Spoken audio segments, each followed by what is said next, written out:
نحمده ونستعينه ونستغفره ونؤمن به ونتوكل عليه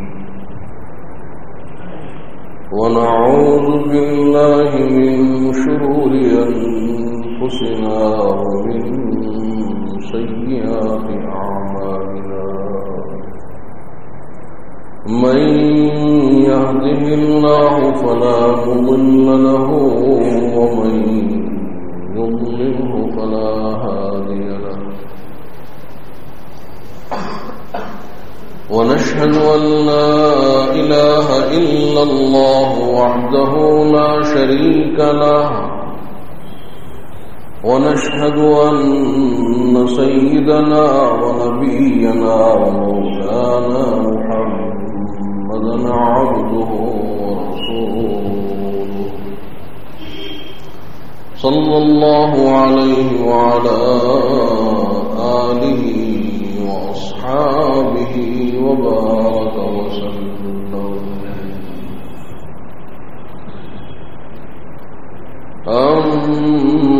أما بعد فأعوذ بالله من الشيطان الرجيم. بسم الله الرحمن الرحيم.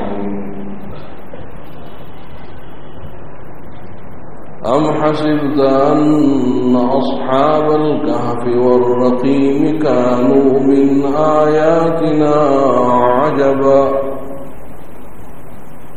إذ أوى الفتية إلى الكهف فقالوا ربنا آتنا من لدنك رحمة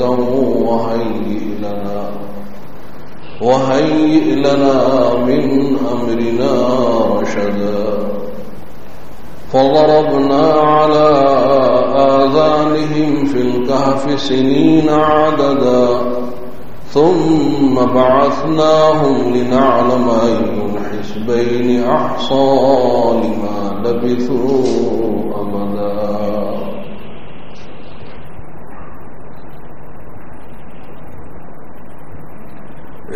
بزرگان محترم،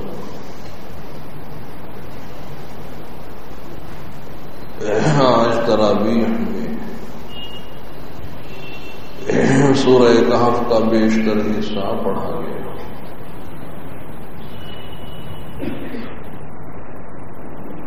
اور سورہ کہف کی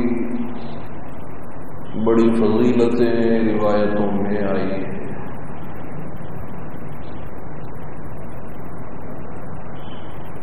کہ یہ پوری سورت بیک وقت نازل ہوئی ہے.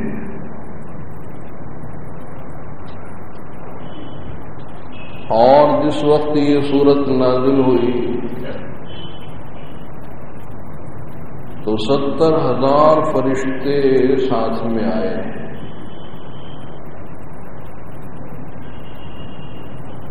کہ جس سے اس سورت کی شان معلوم ہوتی.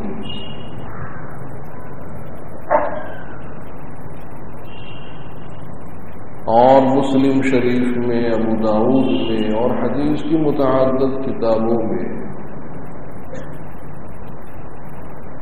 حضرت ابو الدرداء رضی اللہ تعالیٰ عنہ سے یہ روایت ہے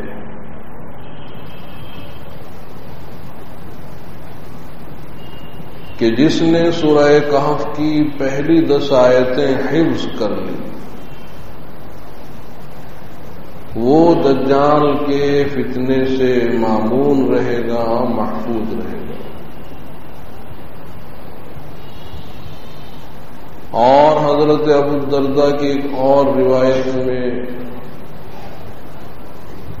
یہی مضمون برعکس آیا ہے کہ جس نے سورہ کہف کی آخری 10 آیتیں حفظ کر لی وہ دجال کے فتنے سے محفوظ رہے گا. اور حضرت سہل بن معاذ کی روایت میں ہے کہ حضور اقدس صلی اللہ علیہ وسلم نے یہ ارشاد فرمایا کہ جس شخص نے سورہ کہف کی پہلی اور آخری آیتیں پڑھ لی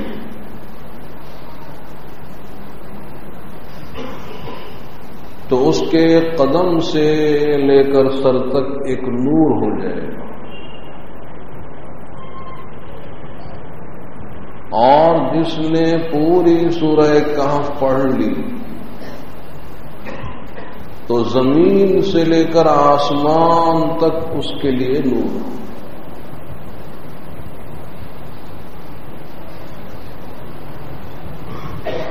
ایک اور روایت میں ہے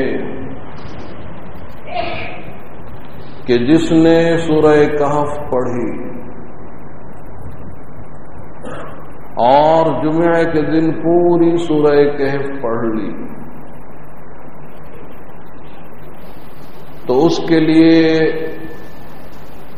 زمین سے آسمان کی بلندی تک ایک نور،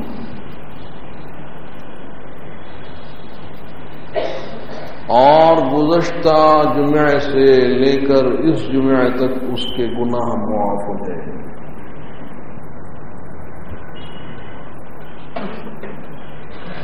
اور حضرت علی کی روایت میں ہے کہ جس نے جمعہ کے دن سورہ کہف پڑھی تو وہ ہر فتنے سے معمون، حتیٰ کہ اگر دجال بھی نکل آئے اس ہفتے میں تو دجال کے فتنے سے بھی یہ معمون اور محفوظ۔ تو سورہ کہف کی فضیلت خاص طور سے جمعہ کے دن سورہ کہف پڑھی جائے تو اس کے لیے نور ہو جائے گا۔ اگر پوری سورہ کہف پڑھ لی تو زمین سے آسمان کی بلندی تک نور، پچھلے جمعہ سے اس جمعہ تک کے گناہ معاف، ہر فتنے سے معمون محفوظ، حتیٰ کہ دجال بھی اگر نکل آئے اس کے فتنے سے بھی معمون اور محفوظ۔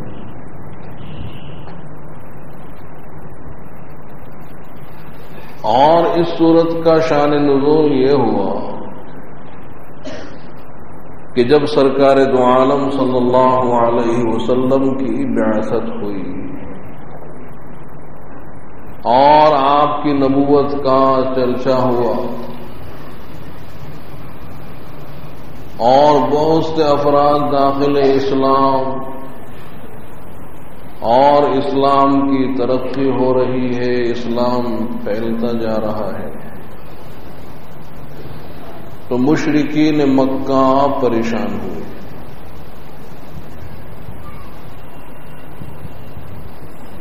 اور وہ جو کہ جاہل تھے، امی، تو اس لیے انہوں نے یہ سوچا کہ ہم تو ان پڑھ ہیں، لہذا علماء یہود سے پوچھا جائے۔ حضور اکرم صلی اللہ علیہ وسلم کے بارے میں کہ آیا آپ واقعتاً اللہ کے نبی ہیں یا نہیں ہیں؟ تو انہوں نے اپنے دو آدمی منتخب کیے، نضر ابن حارث اور عقبہ ابن ابی معیط، کہ ان دو کو منتخب کیا اور مدینہ منورہ بھیجا کہ مدینہ منورہ جا کر علماء یہود سے پوچھیں کہ جو توریت سے، انجیل سے، آسمانی کتابوں سے، نبوت اور رسالت سے وہ اچھی طرح سے واقفیت رکھتے ہیں،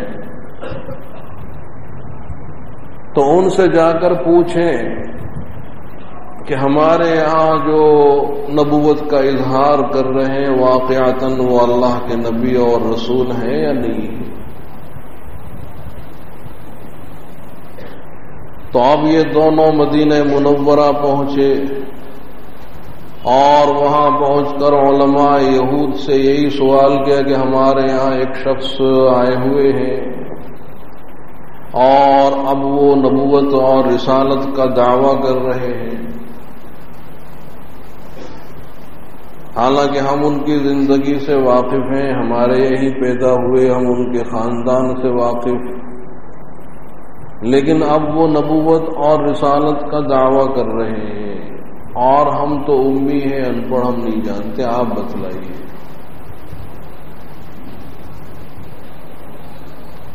تو مدینہ منورہ کے علماء یہود نے کہا کہ تم جا کر ان سے 3 سوال کرو، اور اگر انہوں نے تمہارے تینوں سوالوں کا جواب دیا، ٹھیک ٹھیک جواب دیا، صحیح صحیح جواب دیا، تو وہ واقعتاً اللہ کے نبی ہیں، اور اگر وہ جواب نہیں دے پائے تو بس سمجھ لینا کہ وہ اللہ کے نبی نہیں ہیں اور یوں ہی دعویٰ کر رہے ہیں، بات بنانے والے ہیں۔ اور انہوں نے سوال یہ دیے کہ وہ چند نوجوان کہ جو ایک ظالم بادشاہ کے خوف سے روپوش ہو گئے، ان کا کیا قصہ ہے؟ کہ چند نوجوان تھے اور ایک ظالم بادشاہ کے خوف سے وہ روپوش ہو گئے، لاپتہ ہو گئے، ان کا قصہ بڑا عجیب قصہ ہے، کیا قصہ ہے؟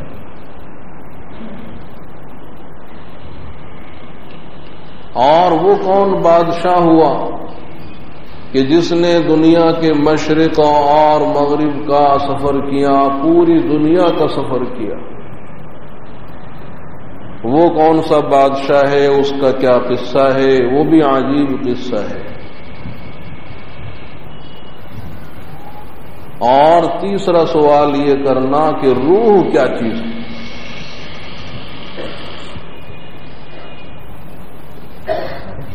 تو اب یہ دونوں شخص نضر ابن حارث اور عقبہ ابن ابی معیط یہ مدینہ منورہ سے پھر مکہ معظمہ آئے اور قریشی سرداروں سے کہا کہ ہم ایک فیصلہ کن چیز لے کر آئے۔ انہوں نے ہم کو 3 سوال دیے،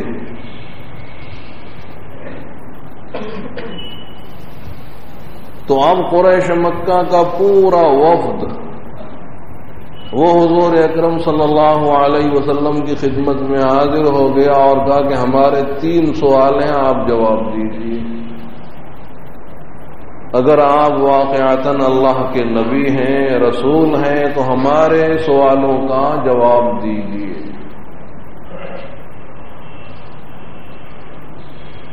کہ روح کیا چیز ہے؟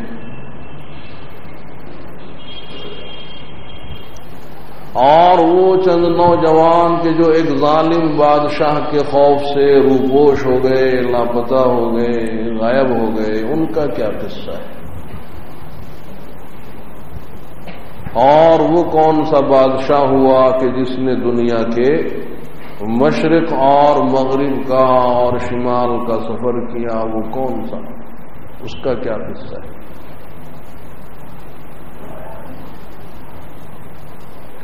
تو آپ نے فرمایا کہ تم کل میرے پاس آنا اور میں تمہیں کل جواب دوں گا۔ اور یہ آپ نے اس امید میں کہا کہ حق تعالی مجھ کو وحی کے ذریعے سے بتلا دیں گے،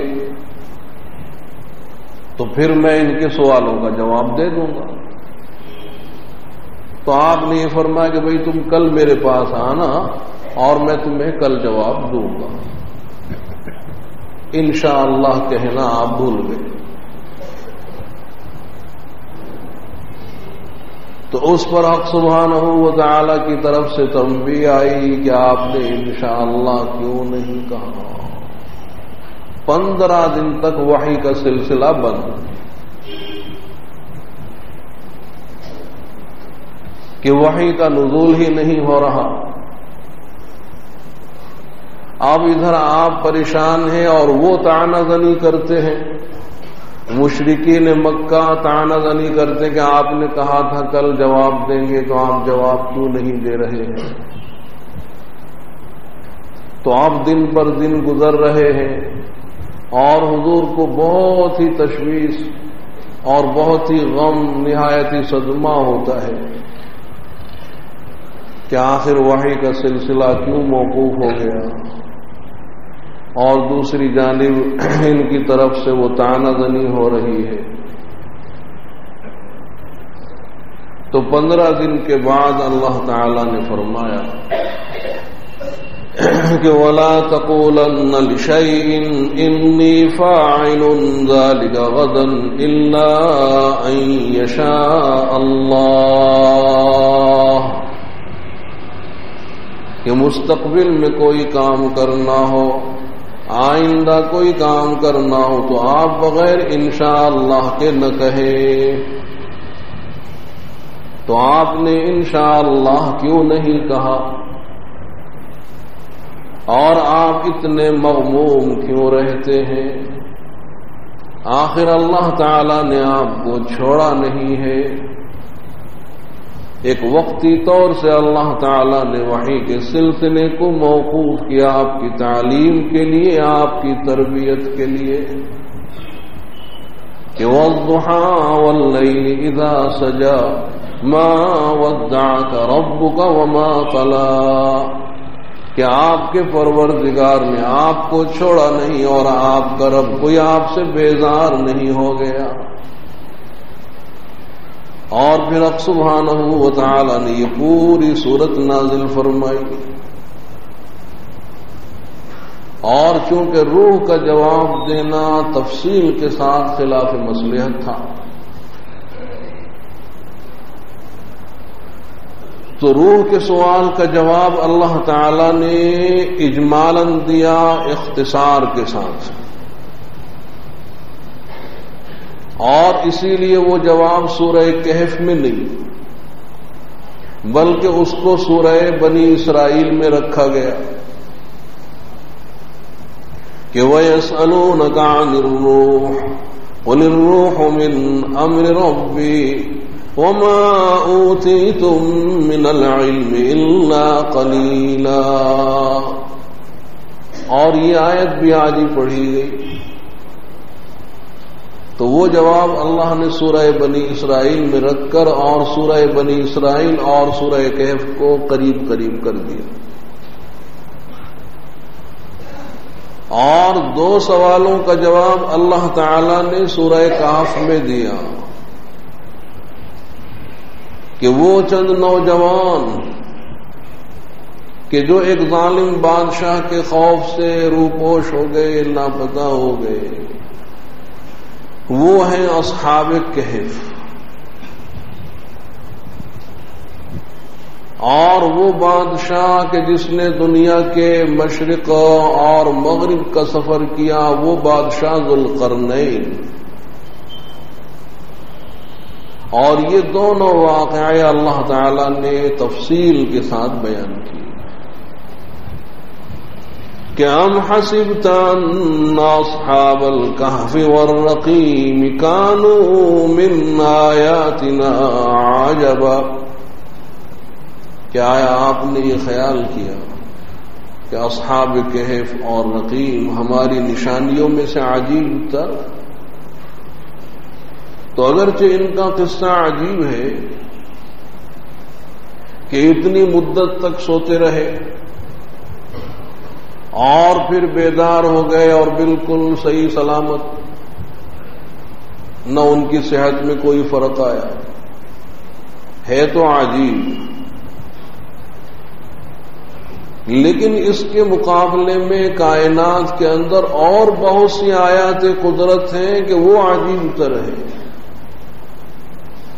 کہ یہ اتنی بڑی کائنات حق سبحانہ و تعالی عدم سے وجود میں لے آئے، اور یہ اتنا بلند و بالا آسمان ہے، کتنا بڑا سورج ہے، چاند ہے، اور بے شمار سیارات، ان کا نظام دیکھو، وہ ہے عجیب تر۔ اور اس کے مقابلے میں یہ چند نوجوان کچھ مدت تک سوتے رہے، بغیر کھائے پیے تندرست رہے، اور پھر بیدار ہو گئے، ہے عجیب، لیکن اس کائنات کے مقابلے میں عجیب نہیں۔ تو وہ اصحاب کہف تھے کہ ایک لمبی مدت تک سوتے رہے،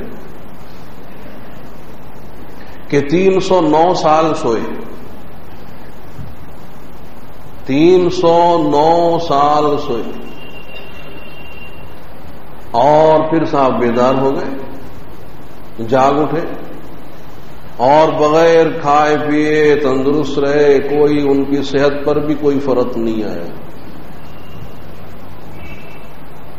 تو ہے تو واقعی عجیب، لیکن بہت زیادہ عجیب نہیں ہے۔ اس کے مقابلے میں آپ دیکھیے کتنی بڑی کائنات ہے، اللہ تعالی نے عدم سے اس کائنات کو وجود بخشا اور خود انسان کو عدم سے وجود بخشا، وہ عجیب ہے۔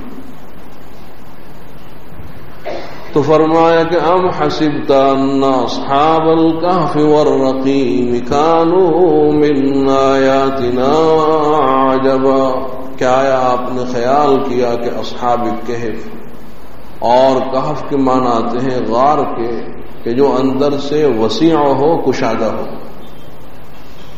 اور ویسے لفظ غار بھی عربی ہے، جیسے غار ثور، غار حراء، تو لفظ غار بھی عربی ہے اور کہف بھی عربی ہے، لیکن غار عام ہے، چاہے اندر سے وسیع ہو یا نہ ہو، اس کو ہم کہیں گے غار، اور جو اندر سے کشادہ ہو اس کو کہتے ہیں کہف۔ تو اب ان نوجوانوں نے جس غار کے اندر جا کر پناہ لی تھی، منہ تو چھوٹا تھا لیکن اندر سے کشادہ تھا، تاکہ اندر آرام سے رہیں اور ہوا بھی خوب پہنچے اور جگہ کی تنگی سے گھبراہٹ نہ ہو۔ تو قدرتی طور سے اللہ نے اس کو اندر سے کشادہ بنایا تھا۔ اور رقیم کے معنی کیا ہے کہ ام حسبت ان اصحاب الکہف والرقیم، تو رقیم کی تفسیریں مفسرین نے مختلف کی ہیں، اور بعضوں نے کہا کہ یہ دونوں الگ الگ ہیں، اصحاب کہف اور ہیں، اصحاب رقیم اور ہیں۔ اور پھر اصحاب رقیم کو بتلایا کہ اصحاب رقیم تو وہ ہے کہ وہ 3 شخص تھے کہ جو راستے میں چلے جا رہے تھے، جنگل تھا، جو اچانک بارش شروع ہوئی تو وہ برسات سے بچنے کے لیے غار میں اتر گئے،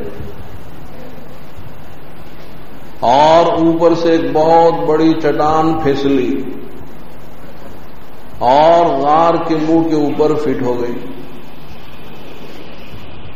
تو گویا یہ تینوں زندہ درگور ہو گئے، موت سامنے ہے، بچنے کی کوئی شکل نہیں ہے۔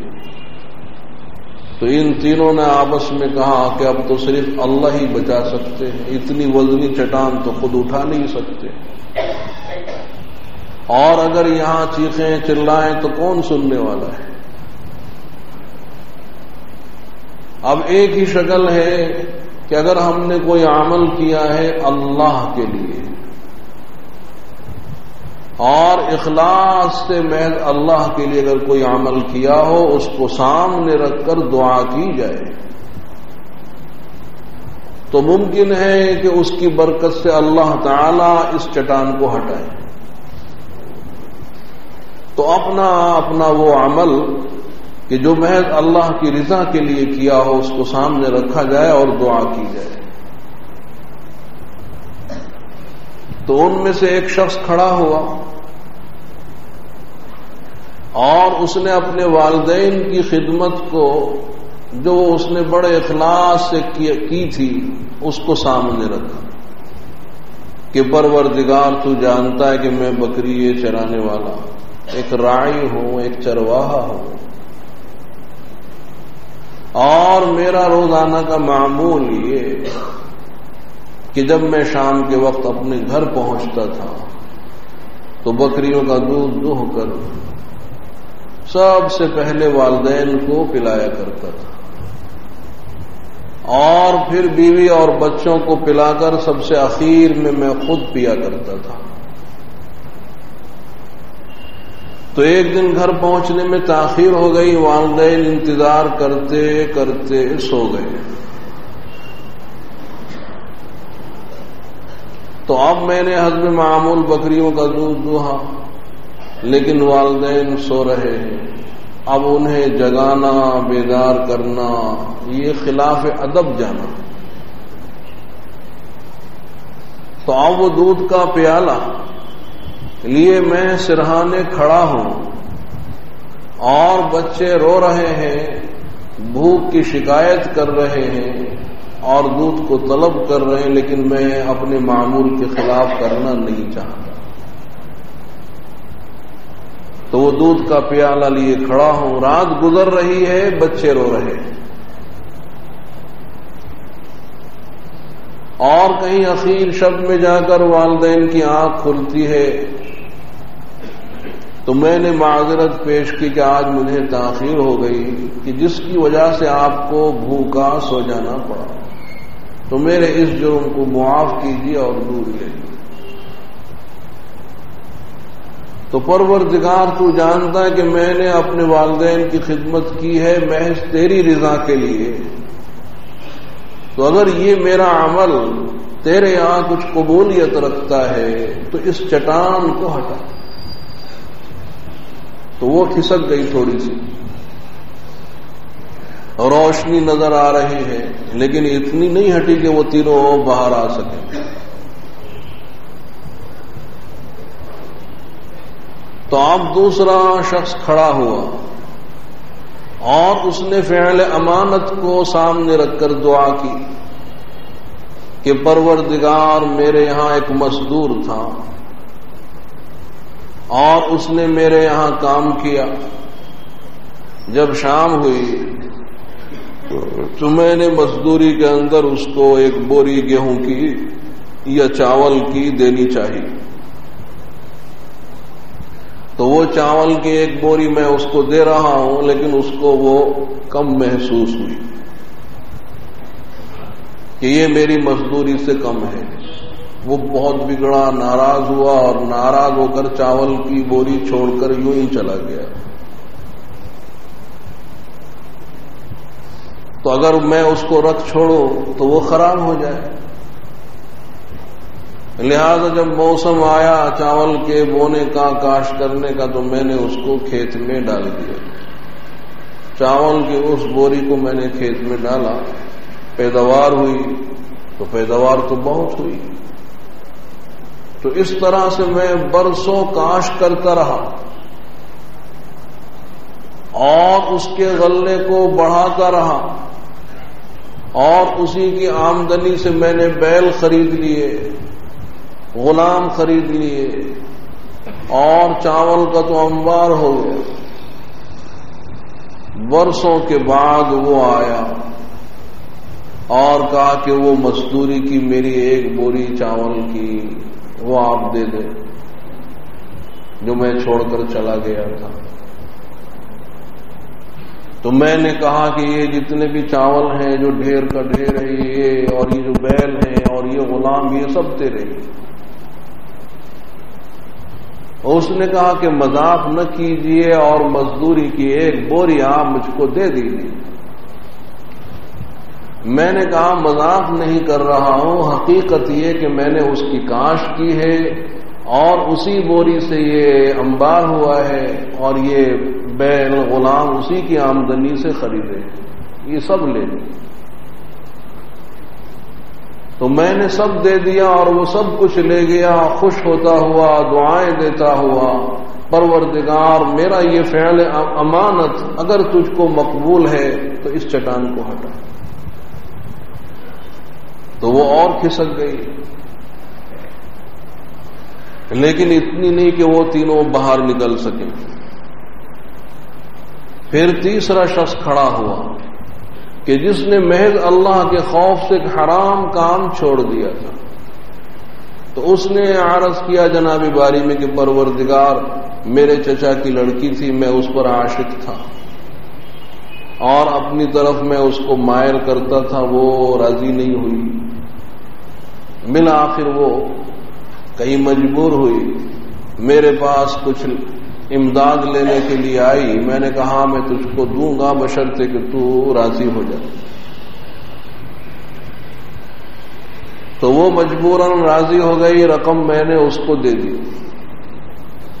اور جب میں قریب پہنچا اس نے کہا کہ اللہ سے ڈرو، تو میرے دل میں اتنا خوف پیدا ہوا کہ میں اس کو چھوڑ کر ہٹ گیا، رقم بھی میں نے اس کو دے دی اور میں اس کو چھوڑ کر ہٹ گیا۔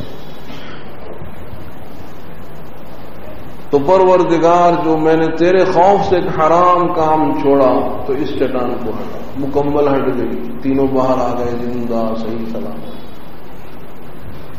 تو بعض مفسرین نے کہا کہ یہ ہیں اصحاب رقیم، لیکن اکثر مفسرین کی رائے کہ نہیں، دونوں ایک ہی ہیں، اس لیے کہ اس پہاڑ کا نام رقیم تھا،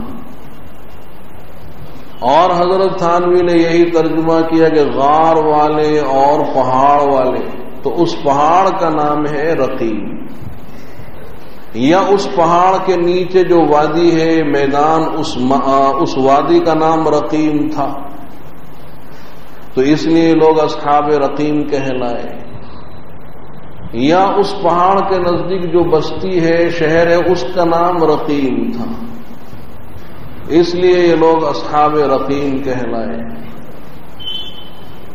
اور بعضوں نے کہا کہ رقیم نام ہے تختی کا، کہ جب یہ لاپتہ ہو گئے، گم ہو گئے، تو جو ظالم بادشاہ تھا دقیانوس، تو اس نے ان سب کے نام اور ان کے نسب نامے اور پتے ایڈریس سب کے اس تختی کے اوپر لکھوائے، اور اس تختی کو سرکاری خزانے میں محفوظ کر دیا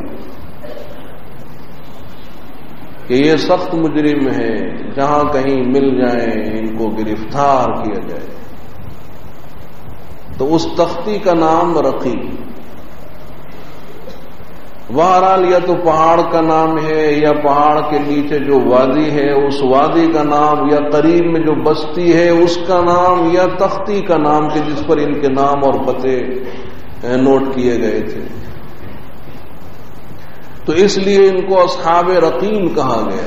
تو آپ نے خیال کیا کہ اصحاب کہف کے غار والے اور پہاڑ والے یا تختی والے ہماری آیتوں میں سے عجیب تر تھے، عجیب ضرور تھے لیکن عجیب تر نہیں تھے۔ تو ام حسبت ان اصحاب الكهف والرقیم كانوا من آیاتنا عجبا اذ والفتية الى الكهف فقالوا ربنا آتنا من لدنك رحمة وهيئ لنا من امرنا رشدا۔ تو وہ چند نوجوانوں نے غار کی طرف پناہ لی اور دعا کی کہ پروردگار اپنی جانب سے رحمت اور درستگی کے سامان آپ ہمارے واسطے مہیا فرمائیں، کہ آپ رحمت بھی فرمائیں اور ہماری درستگی کے سامان بھی مہیا فرمائیں۔ تو وہ غار میں پہنچنے کے بعد انہوں نے یہ دعا کی کہ ربنا آتنا من لدنک رحمة وهيئ لنا من امرنا رشدا فضربنا على آذانهم في الكهف سنين عددا۔ سو ہم نے ان کے کانوں پر نیند کا پردہ ڈال دیا اور چند سالوں تک سلائے رکھا۔ فضربنا على آذانهم، کہ ہم نے ان کے کانوں پر نیند کا پردہ ڈال دیا، آنکھوں کو نہیں بلکہ کانوں کو بھی سلا دیا۔ کیا مطلب ہوا؟ یعنی ہم نے ان کو گہری نیند سلا دیا، اس لیے کہ آنکھیں پہلے سوتی ہیں اور کان بعد میں سوتے ہیں، اور جب آپ بیدار ہوں گے تو کان پہلے اٹھتے ہیں اور آنکھیں بعد میں اٹھتی ہیں۔ یہ قاعدے کی بات ہے کہ جب آپ سونے کے واسطے لیٹیں گے، بستر پر دراز ہو جائیں گے تو آپ آنکھیں بند کر لیں گے، تو دیکھیں آنکھیں تو سو گئی لیکن ابھی کان تو جاگ رہے ہیں کہ گھر میں کیا باتیں ہو رہی ہیں اور اہل خانہ کیا باتیں کر رہے ہیں، وہ سب آپ سن رہے ہیں، حالانکہ آنکھیں بند ہیں، آنکھیں سوئی ہوئی ہیں، لیکن کان ابھی جاگ رہے ہیں اور گھر والوں کی باتیں آپ سن رہے ہیں۔ اور جب نیند لگ گئی تو اب کانوں نے بھی سننا چھوڑ دیا، نہ آنکھیں دیکھ رہی ہیں نہ کان سن رہے ہیں۔ تو جب کان سننا چھوڑ دیں تو گویا آپ کو نیند آ گئی، تو آنکھیں پہلے سوئیں اور اخیر میں سوئے کان۔ اور جب اٹھنے کا نمبر، کہ جیسے آج کل اب اٹھتے ہوں گے آپ سحری میں، اٹھنے کا نمبر آیا تو کان پہلے اٹھے کہ ہاں صاحب وہ محلے میں آ گئے اٹھانے والے، تو وہ صاحب وہ نعتیں پڑھ رہے ہیں، نظمیں پڑھ رہے ہیں، تو وہ کان سنتے ہیں، آنکھیں تھوڑی دیکھ رہی کہ ہاں وہ باہر آئے کہ نہیں آئے، تو کان بیدار ہو گئے۔ یا آپ نے الارم گھڑی رکھی ہے، اس نے بجنا شروع کیا اور وہ آواز کان میں ہی پہنچے گی اور آپ کے کان بیدار ہو جائیں گے، اس کے بعد آنکھیں کھلیں گی۔ تو وہ گھڑی والوں نے بھی وہ آواز ہی رکھی ہے کہ پہلے چابی والی گھڑی ہے جب بھی وہ الارم بجتا تھا، اور اب سیل والی گھڑی ہے تب بھی اس میں وہ آواز ہی پیدا ہوتی ہے، بجتا ہے۔ حالانکہ جب وہ سیل والی گھڑی ہے تو اس میں بلب بھی جل سکتا ہے۔ تو اگر وہ ایسا رکھتے کہ صاحب آپ کو 3:30 بجے اٹھنا اور 3:30 بجے وہ بلب جل گیا لال پیلا ہرا، تو آپ کو کیا دکھنے کا اندر جلا کہ نہیں جلا؟ تو وہ آواز ہی رکھی انہوں نے کانوں کو اٹھانے کے لیے کہ کان پہلے اٹھیں گے اور آنکھ بعد میں اٹھتی ہے۔ تو اس لیے اللہ نے فرمایا کہ فَضَرَبْنَا عَلَىٰ آذَانِهِمْ فِي الْكَهْفِ سِنِينَ عَدَدًا، تو اس غار میں ہم نے چند سالوں کے لیے نیند کا پردہ ان کے کانوں پر ڈال دیا، گہری نیند سلا دیا، تو وہ متعدد سالوں تک گہری نیند سوتے رہے۔ ثم بعثناہم، اور پھر ہم نے ان کو جگایا، بیدار کیا، تاکہ ہم ظاہری طور پر بھی جان لیں کہ آخر وہ کتنا سوئے ہوں گے اور کس نے اس کو محفوظ رکھا ہوگا، کتنی مدت تک سوئے ہوں گے۔ تو یہ سوئے تھے 300 سال شمسی حساب سے، انگریزی حساب سے جنوری فروری والے حساب سے یہ 300 سال، پورے 300 سال سوئے۔ اور جو ہمارا قمری سال ہے محرم سفر والا، اس کے حساب سے 309 سال سوئے، اس لیے کہ قمری سال چھوٹا ہوتا ہے اور شمسی بڑا ہوتا ہے، کہ جو شمسی سال ہے انگریزی سال وہ 365 دن کا ہوتا ہے، اور جو ہمارا سال ہے قمری وہ 354 دن کا ہوتا ہے۔ ہر سال 10-11 دن کا فرق ہوتا ہے، تو ہمارا سال ہر سال میں 10-11 دن گھٹ جائے گا اور وہ 10-11 دن بڑھ جاتا ہے۔ تو اس لیے وہ اپنے حساب سے 300 سال سوئے، اور اہل مکہ کے یہاں چونکہ قمری سال ہے تو اہل مکہ کے حساب سے وہ 309 سال سوئے۔ لیکن سونے کے بعد جب یہ اٹھے ہیں تو اب یہ غار میں داخل ہوئے تھے اشراق کے وقت میں کہ سورج بلند ہو رہا تھا، اور جو اٹھے ہیں تو وہ غروب کے وقت کے سورج ڈوبنے کی تیاری میں تھا۔ اٹھنے کے بعد آپس میں کہا کہ قال قائل منهم کم لبثتم، ارے بھائی کتنا سوئے ہو؟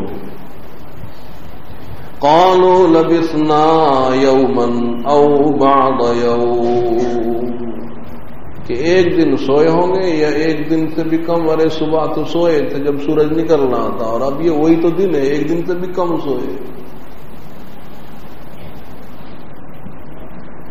لیکن جب دیکھا کہ ناخن تو ماشاءاللہ خوب بڑے بڑے ہو گئے، مونچھیں بھی تو ایسی جیسے پٹھانوں کی ہوتی ہیں، تو اتنی مونچھیں کہاں سے بڑھ گئی، ناخن کہاں سے بڑھ گئے؟ تو قالوا ربكم اعلم بما لبثتم، تو پھر کہا کہ بھئی اس بحث کو چھوڑو، اللہ ہی بہتر جانتے کہ کتنی مدت تک ہم سوتے رہے۔ تو تو اس کے پہلے کا واقعہ یہ ہے کہ یہ چند نوجوان تھے اور یہ شہزادے ہیں، شاہی خاندان سے ان کا تعلق ہے، اور جو قوم تھی وہ پوری قوم بت پرست تھی، اور ان کا میلہ ہو رہا تھا، سالانہ میلہ، اور وہ اپنے میلے میں جا رہے ہیں جشن منانے کے لیے۔ تو اب یہ نوجوان بھی اس میلے میں شریک ہوئے، اور اس وقت جو بادشاہ تھا تو اس بادشاہ کا نام تھا دقیانوس۔ دقیانوس ظالم بادشاہ، بت پرست بادشاہ، اور یہ بت پرستی پر لوگوں کو مجبور کرتا تھا، اور جو بت پرستی اختیار نہ کرے اس کو مار ڈالتا تھا، جبری قانون تھا۔ تو اب وہ قوم اپنے میلے میں گئی ہوئی ہے، بت پرستی کے لیے گئی ہوئی ہے، اور یہ نوجوان بھی پہنچے اور دیکھا کہ ہماری قوم بت پرستی کر رہی، کہ وہی بت کے جن کو اپنے ہاتھوں سے بنایا ہے، تراشا ہے، ٹھوک پیٹ کر بنایا ہے، اس کو پوج رہے۔ تو دل میں اللہ نے یہ خیال ڈالا کہ ہماری قوم جس مذہب پر ہے وہ مذہب باطل ہے، اور یہ خود تراشیدہ بت کسی طرح سے بھی معبود ہونے کے لائق نہیں۔ تو اب یہ خیال مان اللہ تعالی نے چند نوجوانوں کے دلوں میں ڈال دیا کہ یہ خود تراشیدہ بت یہ معبود ہونے کے لائق نہیں، معبود تو بس وہی ذات ہو سکتی کہ جس نے کائنات کو بنایا ہے، اور جو اس کائنات کے نظام کو سنبھالے ہوئے جو ذات ہماری خالق ہے، مالک ہے، بس وہی معبود۔ تو سب سے پہلے ایک نوجوان کے دل میں اللہ نے یہ خیال ڈالا، وہ وہاں سے ہٹا، دور ایک درخت تھا، اس درخت کے نیچے آن کر بیٹھ گیا۔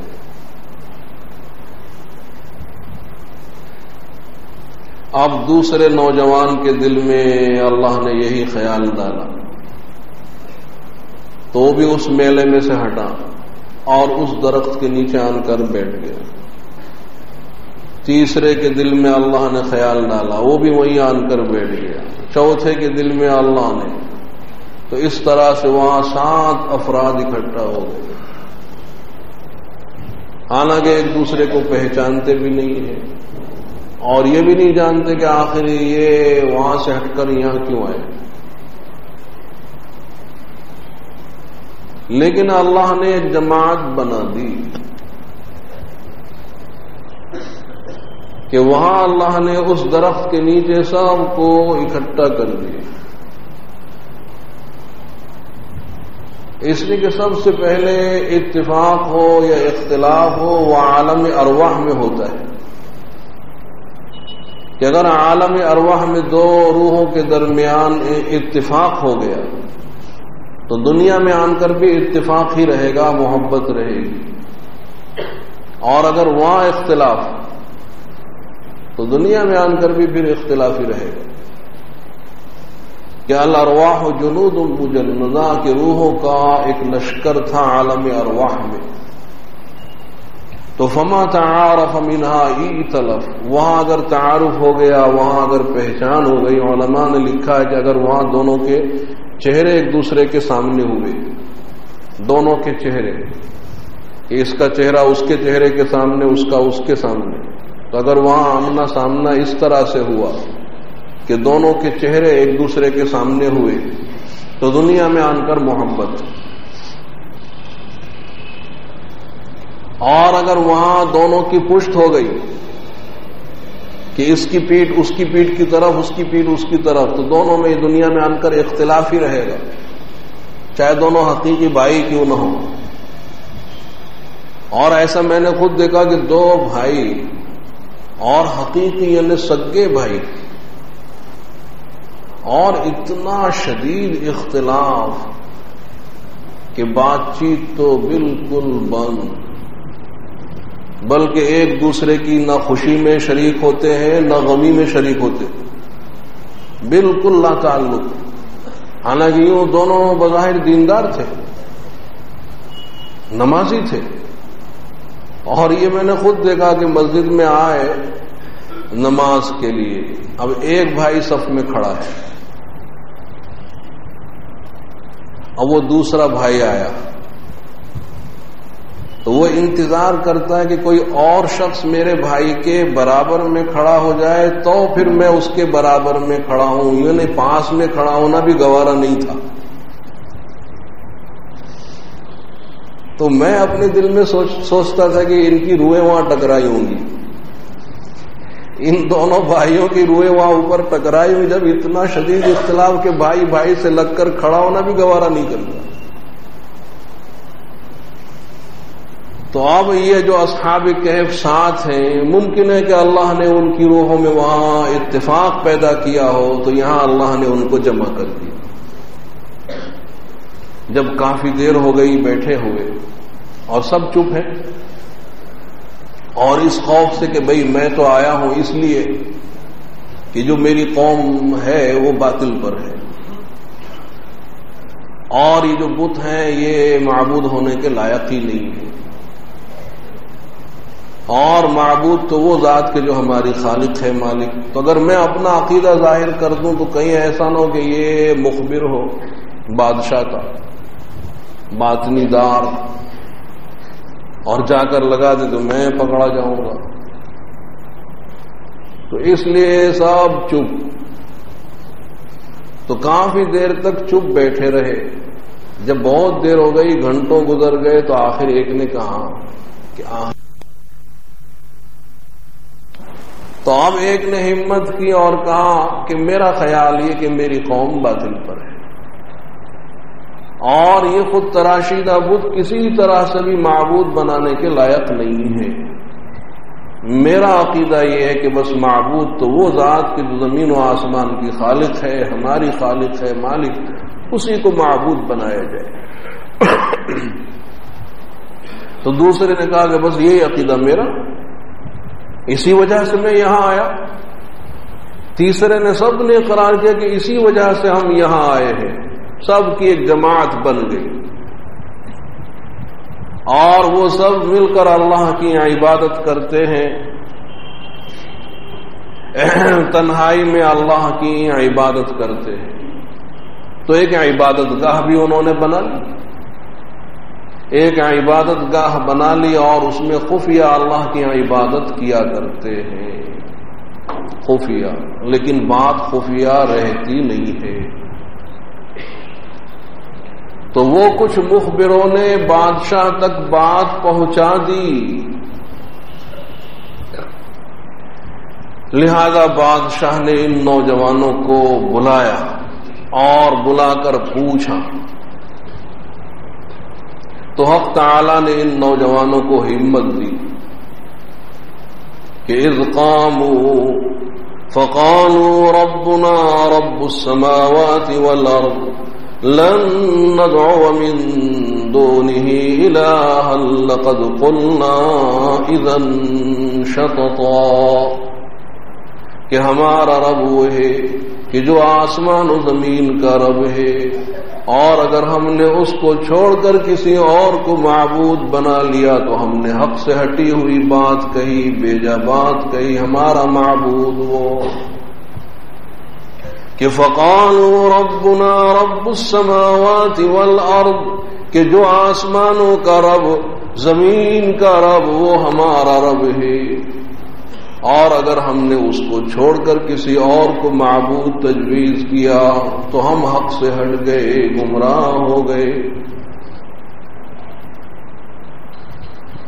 تو بادشاہ نے سنا تو دھمکایا، اور جو شاہی لباس تھا وہ اتار لیا، اور ان کو دھمکایا کہ دیکھو ہمارے مذہب پر آ جاؤ ورنہ تمہارے سر قلم کیے جائیں۔ اور چونکہ تم نوجوان ہو تو اس لیے تمہاری جوانی کا خیال کر رہا ہوں اور کچھ مہلت دے رہا ہوں کہ تم اپنے معاملے میں سوچ لو، غور کر لو، دقیانوس کو کہیں جانا تھا سفر میں، وہ سفر میں چلا گیا کہ واپسی پر میں تم کو بلاؤں، اتنی میں تم کو مہلت دے رہا ہوں۔ تو وہ دقیانوس کہیں سفر میں روانہ ہو گئے، اور یہ مہلت اللہ ہی نے ان کو دلوائی۔ انہوں نے اپنے معاملے میں سوچا کہ دقیانوس آئے گا اور یقیناً وہ ہم کو مجبور کرے گا بت پرستی پر، اور اگر ہم نے بت پرستی کو اختیار کر لیا تو ہماری آخرت تباہ ہو جائے گی۔ اب ایک ہی صورت ہے کہ ہم کہیں روپوش ہو جائیں، لاپتہ ہو جائے، اور دقیانوس کے ہاتھ ہی نہ لگے، تو اب انہوں نے ایک غار کو تجویز کیا کہ صاحب وہ فلاں پہاڑ کے اندر بہت پہاڑی علاقہ ہے، وہاں ایک غار ہے، وہاں جا کر چھپ جائے۔ تو اب وہ پہاڑی علاقہ کون سے ملک میں، کہ صاحب اردن میں ہے یا اسپین میں ہے یا اور کہیں ہے، مفسرین کی بہت سی رائے، اور اللہ نے تو بیان کیا نہیں ہے، احادیث میں بھی نہیں آیا ہے، اور اس سے کوئی فائدہ بھی نہیں ہے کہ بھئی کہاں ہے، کہیں بھی ہو بات تو ایک ہی رہتی ہے۔ اور وہ مفسرین کی رائے اس طرح سے جداگانہ ہو جاتی ہیں کہ زمانہ گزرنے کے بعد وہ سیاحین وہاں سے گزر رہے کسی بھی علاقے سے، اب کسی غار میں چند لاشوں کو دیکھا کہ کچھ ڈھانچے پڑے ہوئے ہیں، یہ ہوں گے اصحاب کہف۔ حالانکہ ممکن ہے کہ وہ اصحاب کہف نہ ہو، بلکہ کسی نے اپنی ذاتی دشمنی میں ان لوگوں کو مار ڈالا اور ان کی لاشوں کو کسی غار میں کوئی پھینکایا ہو، اور زمانہ دراز گزر گیا اور لاشیں سڑ گئیں، ڈھانچے رہ گئے، اب گزرنے والے جو سیاح کے یہ اصحاب کہف ہوں گے۔ یہ اسی طرح سے عیسائی مذہب میں راہب، رہبان، تارک دنیا، تو انہوں نے آبادی کو چھوڑ دیا اور جنگلوں میں چلے گئے، پہاڑوں میں چلے گئے، غاروں میں چلے گئے، ساری زندگی انہوں نے وہی غاروں میں گزار دی، وہی ان کا انتقال ہو گیا۔ اور پھر زمانہ گزرا تو اب ان کی لاشیں سڑ گئیں، ڈھانچے رہ گئے، اب سیاحین وہاں سے گزر رہے ہیں کہ او یہ لاشیں پڑی ہیں، یہ اصحاب کہف ہوں گے۔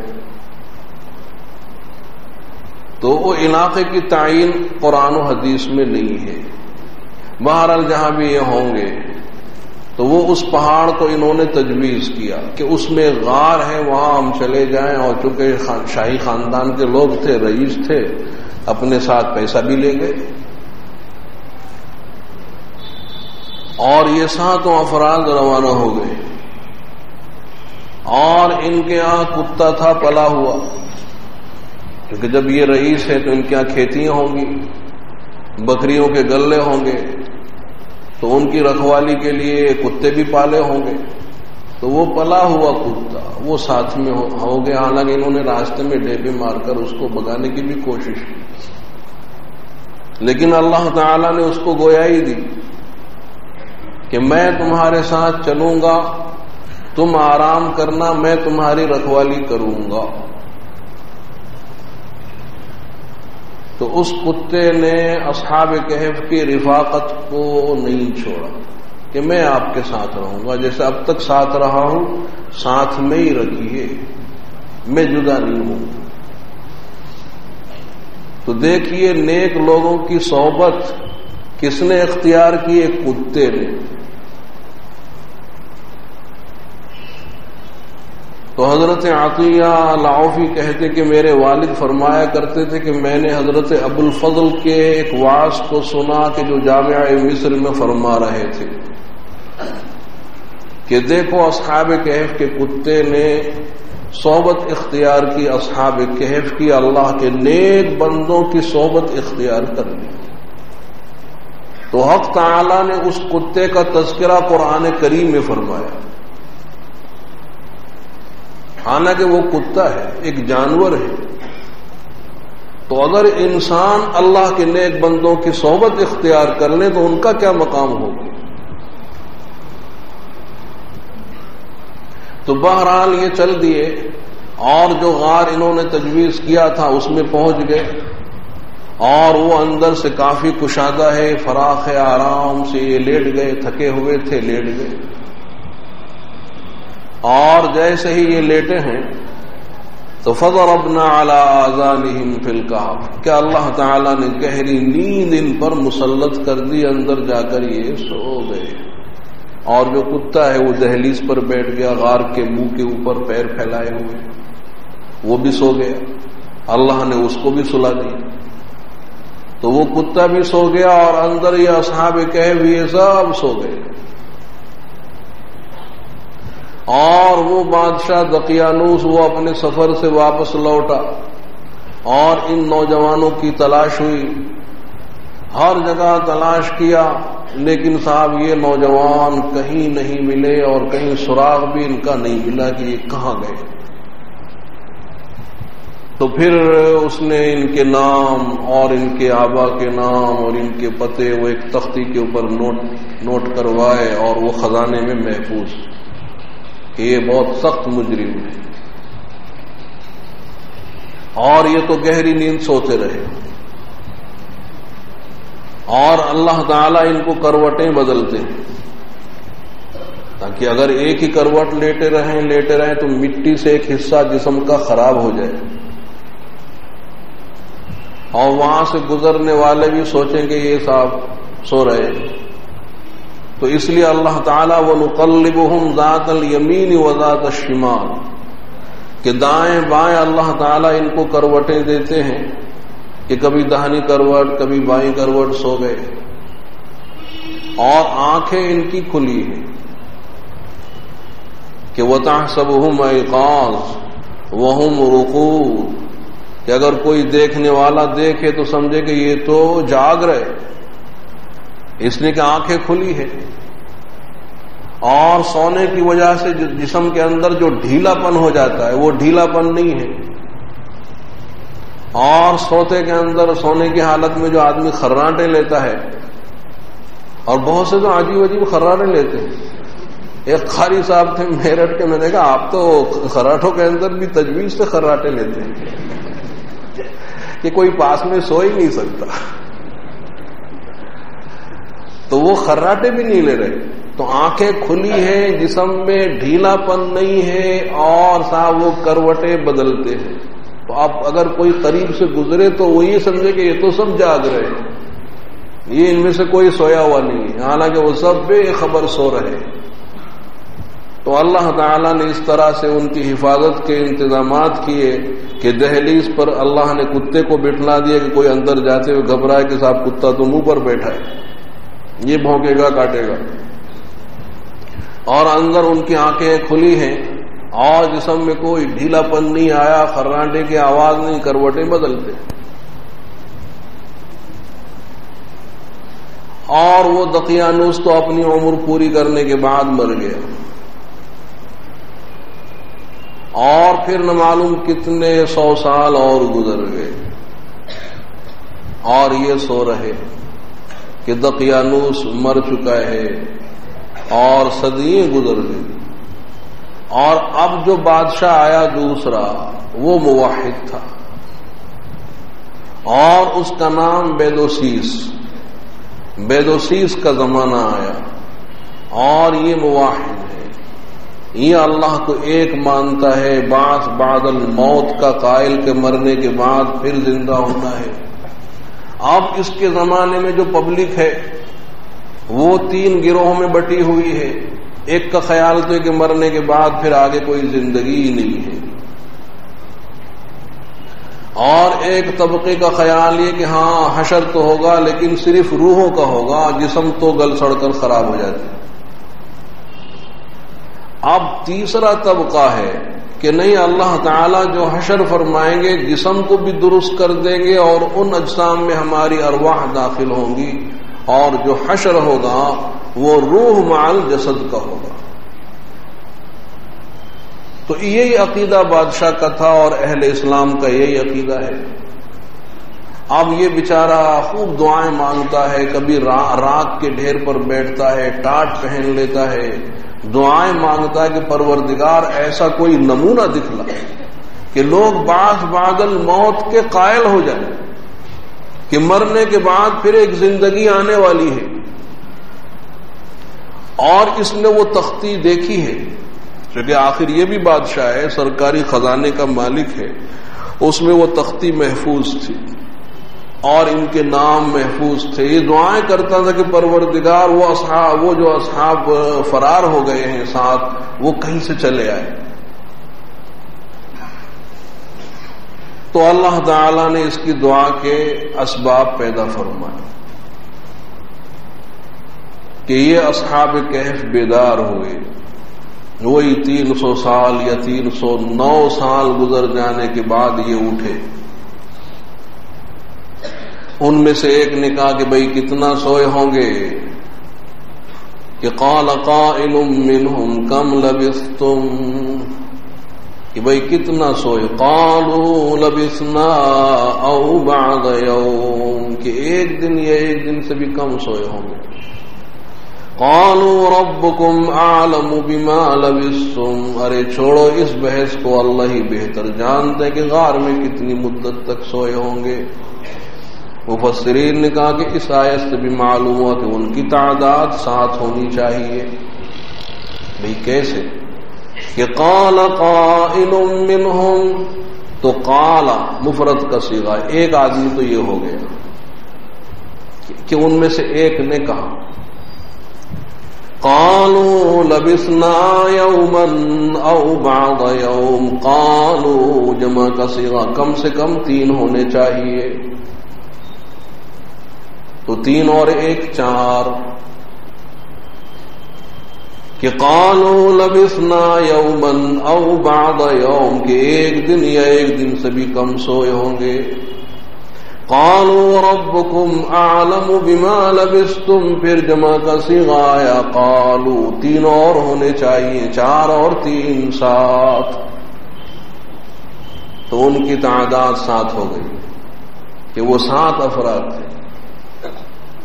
کہ یہ فضول بحث چھوڑو، بھوک بہت لگ رہی ہے، کھانا منگواؤ شہر سے۔ تو اب ان میں سب سے ہوشیار جو تھے وہ تملیخہ ہے، ان کا نام تھا تملیخہ۔ تو یہ 7 ہے کہ مکسل مینا، مخشل مینا، تملیخہ، کشتونس، مرتونس، بیرونس، دموس، والکلب اسمہ قطمیر۔ یہ تعویذ بھی بن گیا ہے اور بہت سے کاموں میں، بہت سے امور میں یہ کام دیتا ہے کہ اسماء اصحاب کہف۔ تو بہرحال انہوں نے تملیخہ جو زیادہ ہوشیار تھے پیسہ دے کر کہ بھئی یہ سکہ لے جاؤ، جو ساتھ میں لائے تھے رئیس سے گھر کے، کہ بھئی یہ سکہ لے جاؤ اور کھانا خرید کر لے آؤ۔ لیکن وَلْيَتَلَطَّفْ، کہ جہاں قرآن آدھا ہوتا حروف کے حساب سے، کہ دیکھو معاملہ نرمی سے کرنا، کسی سے الجھنا مت، کسی سے جھگڑا مت کرنا، کیونکہ ان کے خیال میں تو یہ ہے کہ صبح سوئے تھے، یہ شام ہے، وہی دقیانوس کی حکومت ہوگی، وہی لوگ ہوں گے۔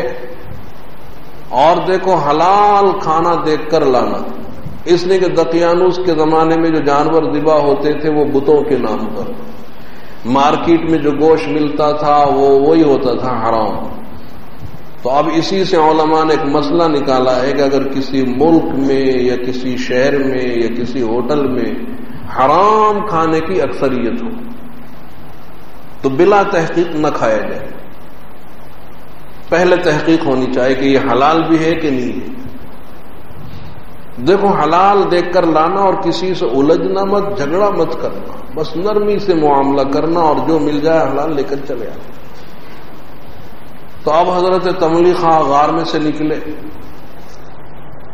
اور نیچے جو میدان ہے اس میدان میں آئے، اور قریب میں جو بستی تھی، ممکن ہے کہ اس کا نام ہی ہو رقیم، وہاں پہنچے۔ راستہ تو دیکھا ہوا تھا لیکن گیٹ تو وہی گیٹ ہے، لیکن گیٹ کے اوپر، دروازے کے اوپر جو علامت ہے وہ موحدین کی علامت وہاں لگی ہوئی ہے،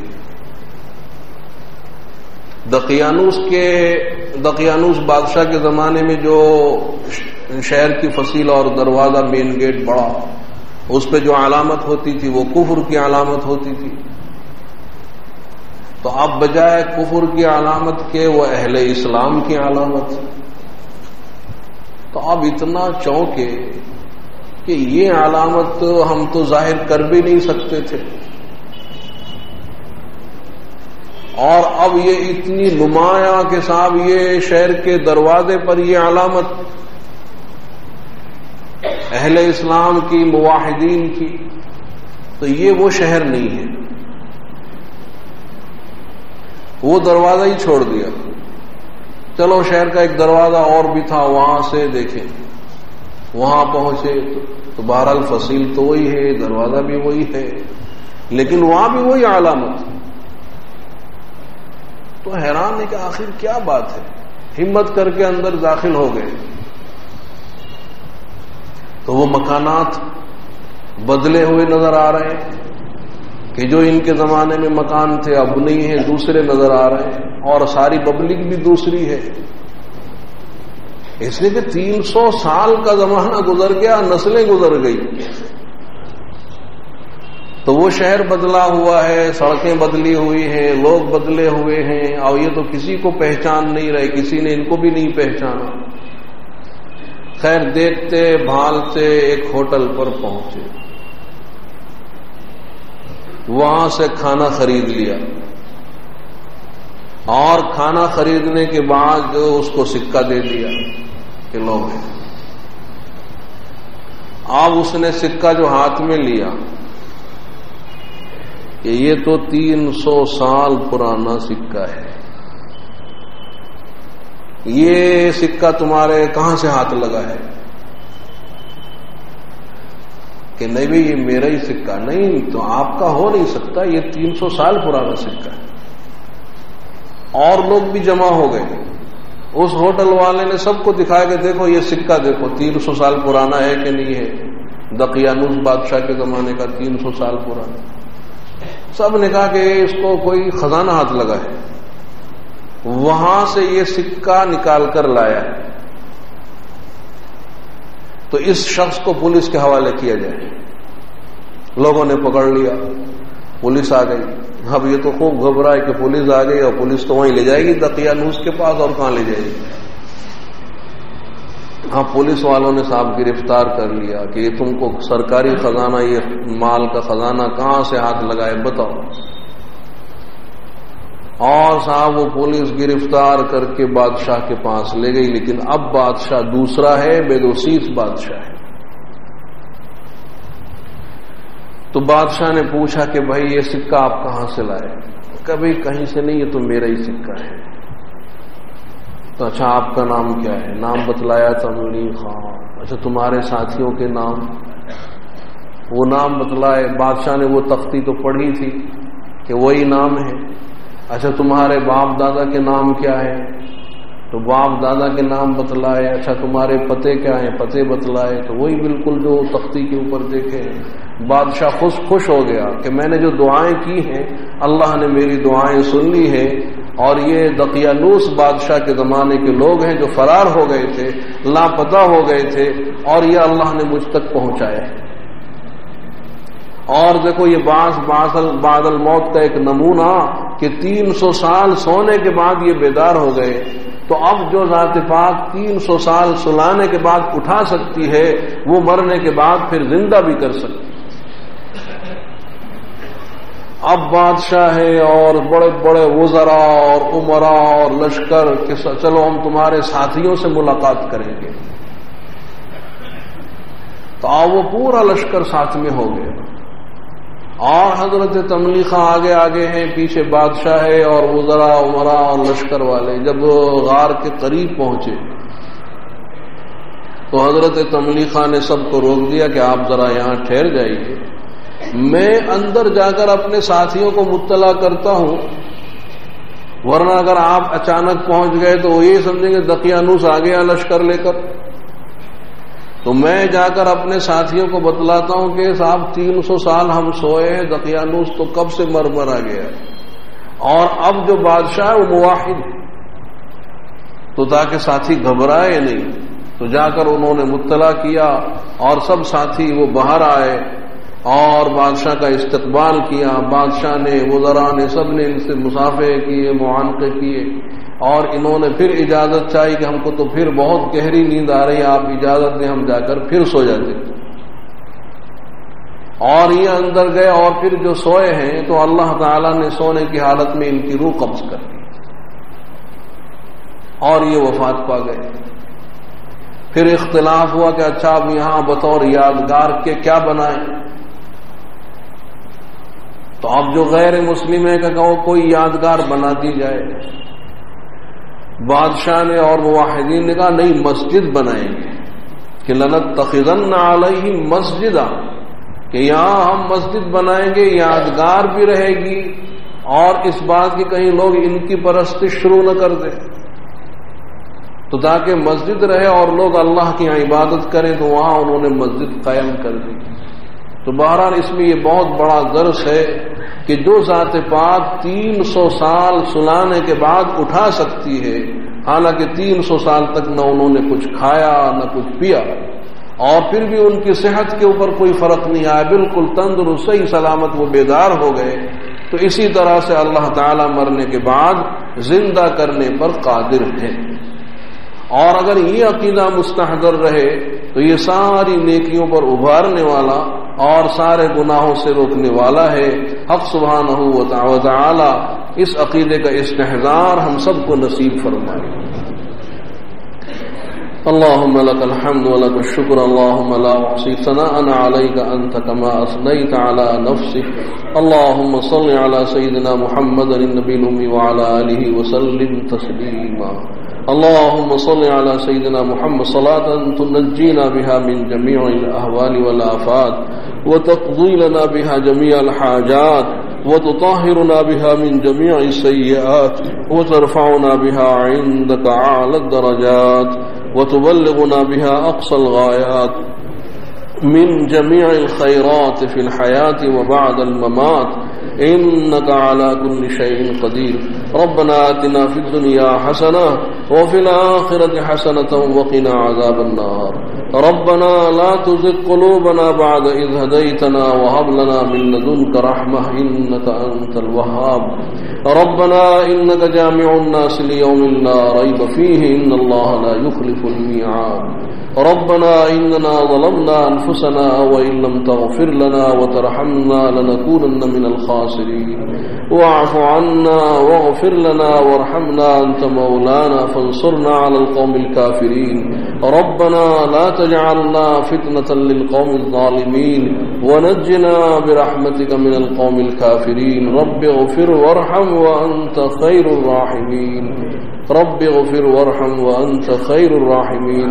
اللهم إنك عفو تحب العفو فاعف عني. اللهم إنك عفو كريم تحب العفو فاعف عنا.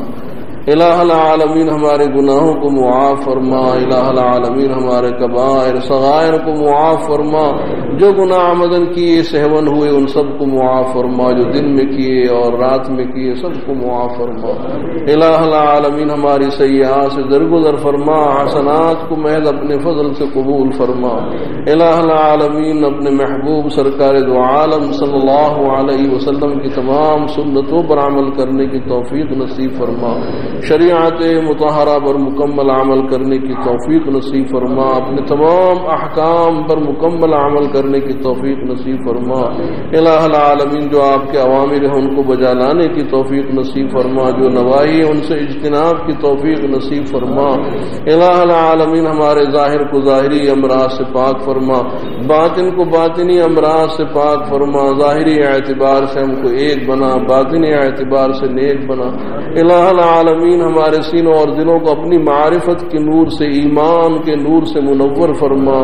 الہ العالمین ہمارے ایمان کو قوی سے قوی تر فرما، ایمان کی، جان کی، مال کی، عزت اور آبرو کی حفاظت فرما۔